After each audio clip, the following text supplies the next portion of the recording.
سعد بن معاذ عثمان غنی کو کاغذ پکڑیا تو ان کا اتنے قلم پھیر دیتا فرمایا اینج کر کے ختم. پھر انہوں نے کیا دوویں سرداراں نو اٹھو جاؤ جا کے کرنا نے کر لو چلو.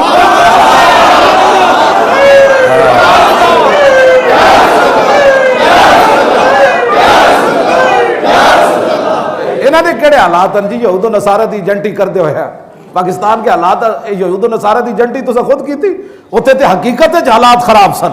هنالک ابتلی المؤمنون وزلزلوا زلزالا شدیدا. میرے حبیب خندق والے دن تے تواڈے غلاماں نو اسی نچوڑ کے رکھ دیتا سی.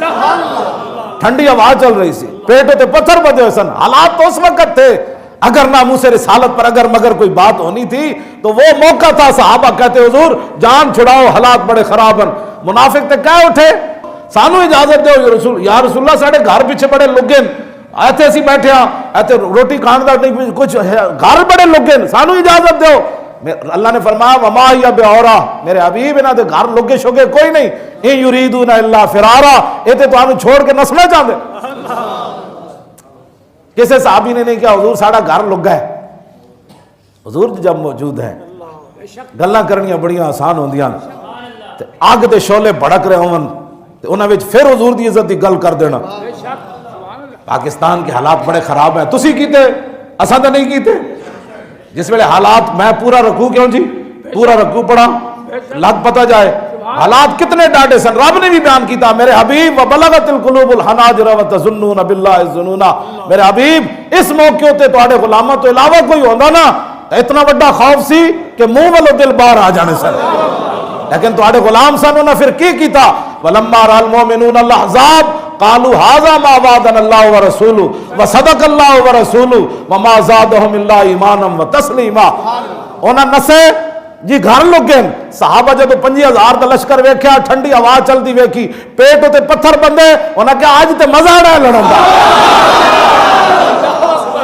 ہاں جی آج تے مزہ آ رہا ہے لڑن دا. اللہ رسول سچ فرمایا. کیا جی تیری نگاہ ناز سے دونوں مراد پا گئے. تیری نگاہ ناز سے دونوں مراد تیری نگاہ ناز سے دونوں مراد پا گئے. تیری نگاہ ناز سے دونوں مراد تیری نگاہ ناز سے دونوں مراد پا گئے. حضرت حذیفہ بن یمان فرماندے غزوہ خندق دے موقع تے میرے کو صرف ایک تہ بند سی جڑا صرف گھٹنیاں تک سی تے باقی میرے جسم تے کپڑا کوئی نہیں سی. تے حضور نے فرمایا جاؤ جا کے 50,000 لشکر دی خبر لے کے آؤ. تے حذیفہ بن یمان فرماندے میں پھر راتی چل پیا. یہ بھی نہیں کہ حضور ایسا حالت ہے کسی اور نو بھیجو دے تو کپڑے پورے ہون میں تو تہ بند گوڑے تک بدے ہویا. تیری نگاہ ناز سے دونوں مراد پا گئے. تیری نگاہ ناز سے دونوں مراد پا گئے. تیری نگاہ ناز سے دونوں مراد پا گئے. تیری نگاہ ناز سے دونوں مراد پا گئے. تیری نگاہ ناز سے دونوں مراد پا گئے.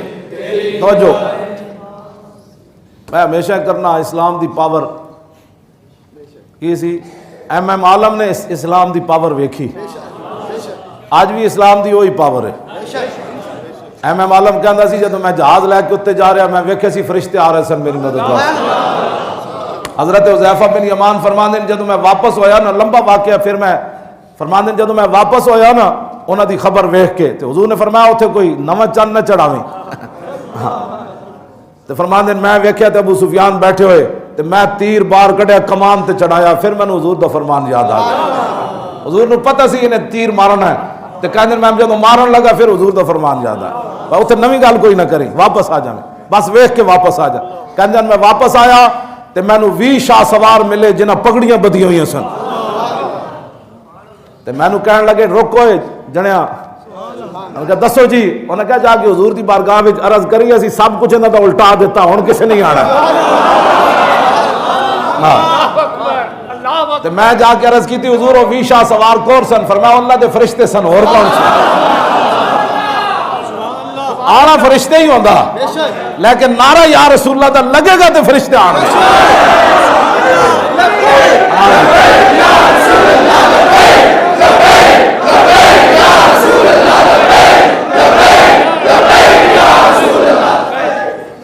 اور جڑا عافیہ صدیقی نو نہ بچا سکے امریکہ بھی چیخ اٹھیا کہنے لگا پاکستان دے حکمرانہ سانو خط ہی نہیں لکھیا نہیں تسی کڑی چھوڑ دینی سی دسو تسی کون ہو وہ ایک اپنی دھی واسطے خط محمد بن قاسم پڑھنا تے درکنار ہے اور سمندرہ گھوڑے سٹنے تے درکنار ہیں وہ امریکہ خود چاہ رہا کہ آپ خط لکھو تے تواڈی دھی چھوڑ دیں دے تسی خط بھی نہیں لکھ سکتے انہوں نے تے مڑ کے کہہ دے پاکستان کے حالات چلو جو بھی اوباما ہے ہاں جی جو بھی آیا لیکن کم از کم انہیں یہ سچائی بیان کر دیتی کہ سانو انہیں خط ہی نہیں لکھیا جے لکھ دیتا اسی کڑی چھوڑ دینی سی نا دسو کتنے مخلصن امت مسلمہ دے نال چلو انہاں تانوں گیس بل دینے انہاں تواڈیاں سڑکاں بنانیاں میں کہنا گل وچ ہو رہے ہاں جی جڑا اپنی دھی واسطے خط نہ لکھ سکے یار عافیہ صدیقی کدی دھی وے جناب مسلماناں دی دھی وے ہاں جی مسلماناں دی دھی وے او دے واسطے خط بھی نہ لکھ سکے اوباما نو کیوں نہیں لکھیا انہاں نے خط